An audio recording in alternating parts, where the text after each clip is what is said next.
నిర్గమకాండము 24వ అధ్యాయము. మరియు ఆయన మోషేతో ఇట్లనెను, నీవును అహరోనును నాదాబును అబీహును ఇశ్రాయేలీయుల పెద్దలలో 70 మందియు యెహోవా యొద్దకు ఎక్కివచ్చి దూరమున సాగిలపడుడి. మోషే మాత్రము యెహోవాను సమీపింపవలెను, వారు సమీపింపకూడదు.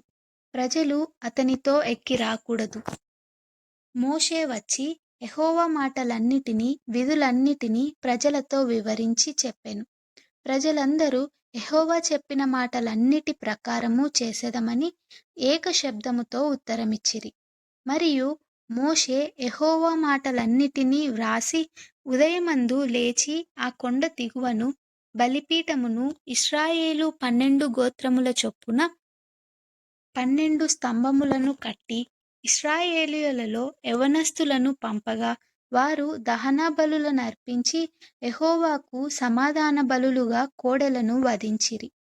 అప్పుడు మోషే వాటి రక్తములో సగము తీసుకొని పల్లెములలో పోసి ఆ రక్తములో సగము బలిపీఠము మీద ప్రోక్షించెను. అతడు నిబంధన గ్రంథమును తీసుకొని ప్రజలకు వినిపింపగా వారు యెహోవా చెప్పినవన్నీయు చేయుచు విధేయులమై యుందుమనిరి.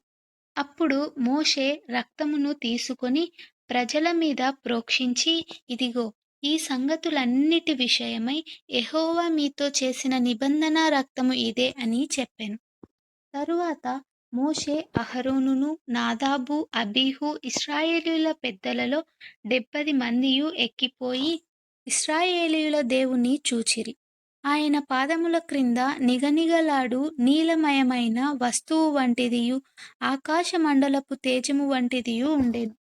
ఆయన ఇశ్రాయేలీయులోని ప్రధానులకు ఏ హానియు చేయలేదు.